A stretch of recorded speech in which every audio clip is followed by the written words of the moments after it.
Ce soir, la chaleur dangereuse et historique bat des records, 39,4 degrés Celsius à Newark, 38,9 degrés Celsius à Boston, des records battus à New York. Les routes se déforment sous la chaleur. Une femme a été retrouvée morte chez elle, sans électricité. 20 personnes frappées par la foudre, dont une douzaine d'enfants et un maître nageur empalé sur la plage. Cette vague de chaleur record, qui dure depuis plusieurs jours, place plus de 130 millions d'Américains en alerte ce soir encore, de la Louisiane jusqu'à New York et jusque dans la Nouvelle-Angleterre. Le nombre de patients admis aux urgences explose. 20 personnes frappées par la foudre alimentée par la chaleur, dont 12 enfants. Et cette femme décédée, retrouvée après plusieurs jours sans électricité. Ce soir, lors du sommet de l'OTAN avec les dirigeants mondiaux, le président Trump projette le rapport préliminaire des services de renseignement qui affirmait que le programme nucléaire iranien n'avait été retardé que de quelques mois après les frappes américaines. Ce que le président déclare ce soir est le moment aujourd'hui où le chef de l'OTAN a appelé le président Trump « Papa ». Comment le président a réagi? Cette frayeur en plein vol, des flammes et de la fumée aperçues s'échappant d'un avion de ligne American Airlines. Des explosions entendues au sol. Des flammes jaillissant d'un moteur, 159 personnes à bord. À New York ce soir, coup de théâtre politique lors de la primaire démocrate pour la mairie, Zoran Mandani, député de l'État de 33 ans et socialiste démocrate autoproclamé, bat près d'une douzaine de candidats, dont l'ancien gouverneur Andrew Cuomo. Les répercussions ce soir pour le Parti démocrate à travers tout le pays. Les électeurs envoient-ils un message? Et ce que le vainqueur a confié à notre journaliste Rachel Scott sur la question de l'accessibilité financière à New York et dans le pays. Ce soir, l'explosion d'une maison, les blessés, dont plusieurs pompiers. 10 casernes de pompiers se sont précipitées sur les lieux. Le moment terrifiant, l'incendie d'un appartement, une femme obligée de décider si elle allait jeter son bébé par la fenêtre. Des passants bienveillants la suppliaient. Et en fin de journée, une alerte Amber vient d'être lancée pour 2 enfants disparus, un frère et une sœur. La police pense qu'ils ont été emmenés en voiture. Ce soir, leur mère supplie qu'on les ramène. Et ce soir, la draft NBA, ici même sur ABC. Tous les regards sont tournés vers de jeunes talents prometteurs, dont la fierté du Maine. Depuis le siège mondial d'ABC News à New York, voici World News Tonight avec David Muir. Bonsoir, et nous sommes ravis de vous retrouver en ce mercredi soir très chargé. Nous commençons ce soir avec la chaleur dangereuse et mortelle, 3e jour consécutif, qui a déjà fait des victimes. Plus de 130 millions d'Américains sont en alerte ce soir, de la Louisiane jusqu'à New York et jusqu'au New Hampshire. Une femme du Missouri a été retrouvée morte après plusieurs jours sans électricité. 20 personnes ont été frappées par la foudre, alimentées par la chaleur, dont 12 enfants. Ce soir, jetez un œil à la carte de l'indice de chaleur, la température ressentie lorsqu'on prend aussi en compte l'humidité. Il fait 38 degrés Celsius à Norfolk en ce moment, 40 degrés Celsius à Philadelphie, 35 degrés Celsius à New York. Philadelphie, Boston, New York, toutes battent des records pendant cette vague de chaleur. La ville de New York signale une hausse des visites aux urgences à cause de cette chaleur. En banlieue de Philadelphie, des équipes de matières dangereuses sont intervenues dans des conditions étouffantes après l'effondrement d'un toit et une fuite d'ammoniac dans une usine agroalimentaire. On ne sait pas ce soir si la chaleur a contribué à l'effondrement, mais les équipes de secours à travers le pays répondent à ces appels dans cette chaleur. Et en Caroline du Sud, un seul éclair alimenté par la chaleur a frappé un lac, blessant 20 nageurs, dont 12 enfants. Le météorologue Lee Goldberg est ici avec les prévisions sur la fin de cette vague, et maintenant les orages qui arrivent juste après. Et Janae Norman d'ABC ce soir avec les urgences qui se multiplient après plusieurs jours de cette chaleur record. Ce soir, les températures exténuantes font des ravages. Newark, 103. Boston, 102. Providence, 5. Plusieurs records de chaleur de juin ont été battus cette semaine. À Philadelphie, il m'avait l'impression qu'il faisait 106 degrés, le 3e jour consécutif à 3 chiffres. Il fait tellement chaud. Il fait très chaud. Il fait environ 1000 degrés ici. C'est une façon de parler, mais il fait chaud. Les voyageurs y transpirent à cause de la chaleur et des retards. Les trains ont ralenti par crainte de rails déformés et de ces câbles aériens. Ces câbles peuvent s'affaisser sous cette chaleur extrême et si on va trop vite, les trains peuvent parfois les accrocher et les arracher. En dehors de Philadelphie, des équipes de matières dangereuses bravent la chaleur pour intervenir après l'effondrement d'un toit et une fuite d'ammoniac dans une usine agroalimentaire à Upper Deerfield Township, dans le New Jersey. On ne sait pas si la chaleur a contribué à l'effondrement. Les urgences de New York constatent une hausse des visites aux urgences. Les autorités affirment que la chaleur a conduit 112 personnes aux urgences mardi. Alors, après plusieurs jours de ce genre de chaleur, les équipes de construction comme celle-ci font des pauses plus souvent, juste pour rester en sécurité.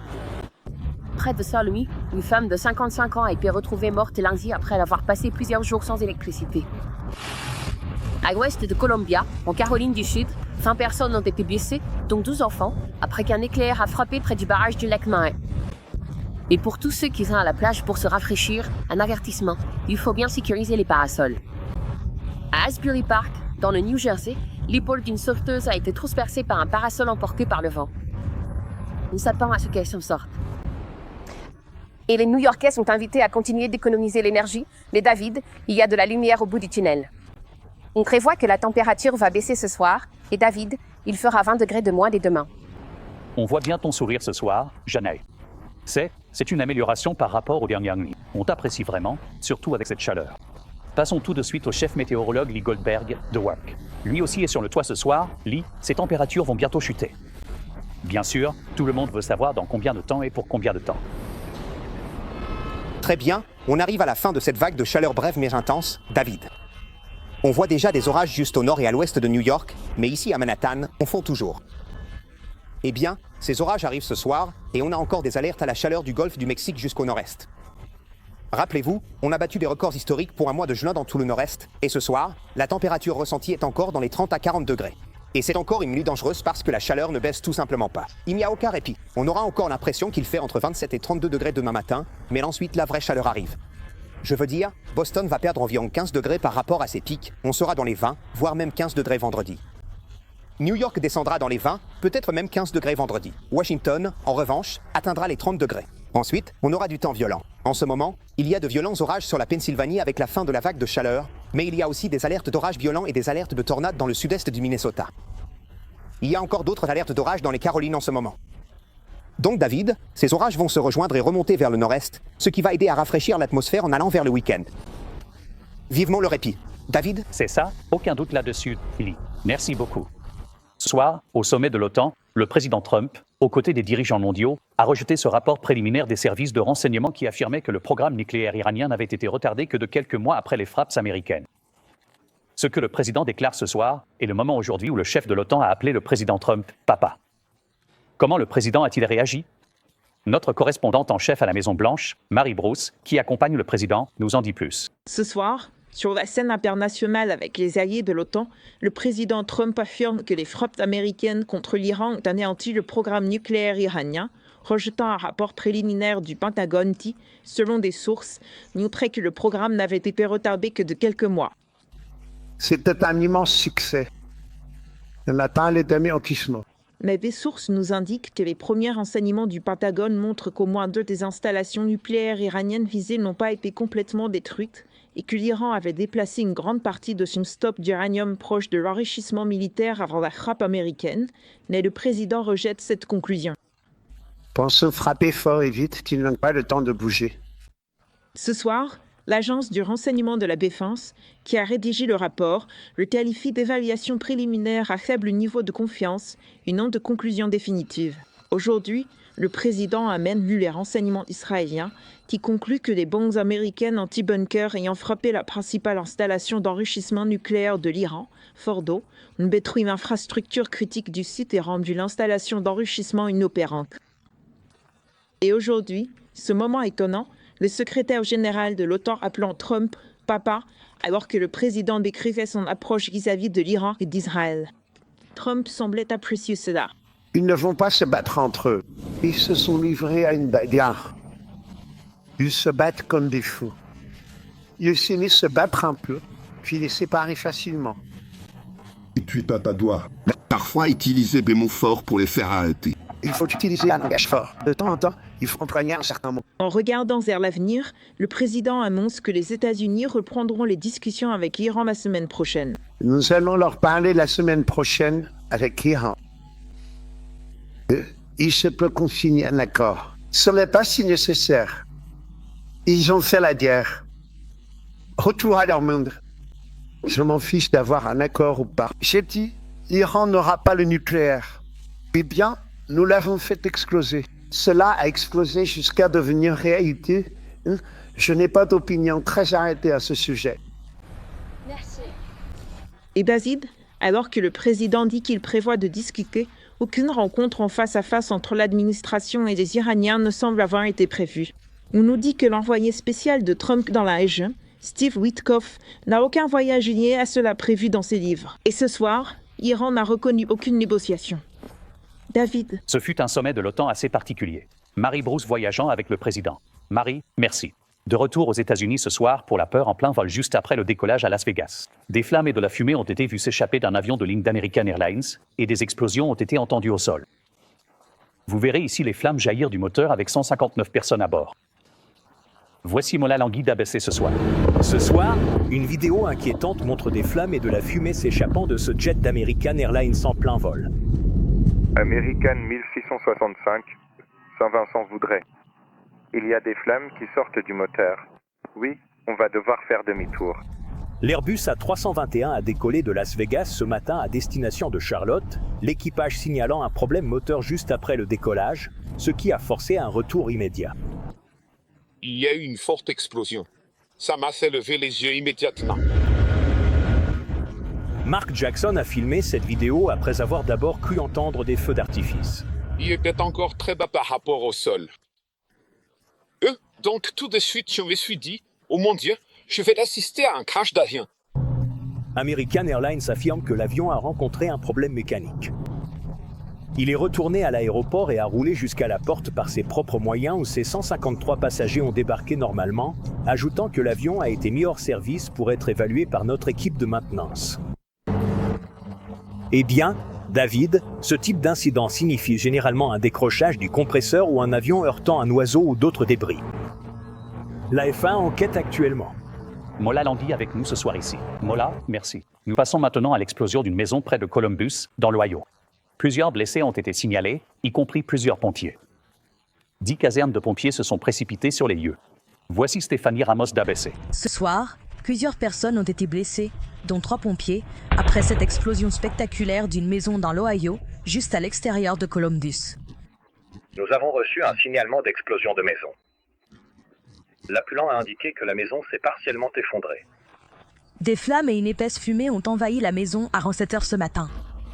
J'ai entendu ce boom et je me suis dit, mince, est-ce que quelque chose a percuté une maison ou quoi?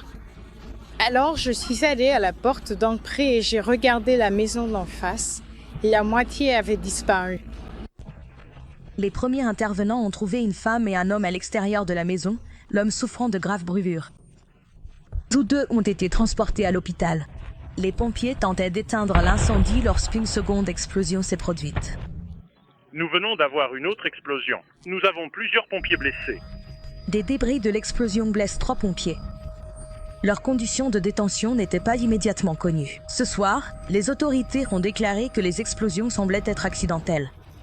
David, la cause de l'explosion fait l'objet d'une enquête, mais un porte-parole de la compagnie gazière affirme que l'explosion n'était pas due au gaz naturel. David. Stéphanie Ramos. Steph, merci. Passons maintenant à la chasse à l'homme actif tard aujourd'hui à l'extérieur de Los Angeles à Santa Monica. Des coups de feu ont été tirés dans un centre commercial très fréquenté, un policier a été blessé, puis des agents armés de fusils ont fouillé les lieux à la recherche du suspect. Trevor Ralt avec les images qui nous parviennent de Los Angeles. Ce soir, une importante mobilisation policière après qu'un officier a été blessé lors d'une fusillade dans un centre commercial populaire de Santa Monica. Cela s'est produit près d'un parking, déclenchant la chasse à l'homme. La police et les équipes du SWAT ont envahi les lieux, un hélicoptère survolait la zone, des agents armés de fusils fouillaient à la recherche d'un suspect sur la 3rd Street promenade. Ils couraient partout. Ils vérifiaient à l'étage, au rez-de-chaussée, et ils avaient leurs armes sorties. Et en fin de journée, les autorités ont arrêté une personne qu'elles pensent être le suspect, précisant que l'officier blessé a subi des blessures qui ne mettent pas sa vie en danger. Les enquêteurs pensent que le suspect a également été impliqué dans la fusillade de 2 adolescents dans un véhicule Waymo plus tôt cette semaine. Et, David, les autorités viennent tout juste de lever le confinement ici au centre commercial il y a quelques instants. Il y a encore énormément de véhicules des forces de l'ordre sur place. La scène a été terrifiante ici, dans un quartier très fréquenté de Santa Monica. David? Trevor Ralt avec les dernières informations. Merci, Trevor. À New York ce soir, coup de théâtre politique lors de la primaire démocrate pour la mairie. Zohran Mamdani, un socialiste démocrate autoproclamé de 33 ans, a battu près d'une douzaine de candidats, dont l'ancien gouverneur Andrew Cuomo, provoquant des répercussions au sein du Parti démocrate à travers le pays. Les électeurs envoient-ils un message? Rachel Scott interviewe le gagnant ce soir et ce qu'il a dit sur l'accessibilité à New York et dans le pays. Mamdani. Ce soir, le tremblement de terre politique dans la plus grande ville des États-Unis se répercute sur les démocrates de tout le pays. Ce soir, nous aurons marqué l'histoire. Zoran Mandani, 33 ans, qui n'était encore qu'un député d'État peu connu il y a quelques semaines, a créé la surprise en remportant la primaire démocrate pour la mairie. Nous avons redonné à notre ville la permission de croire à nouveau.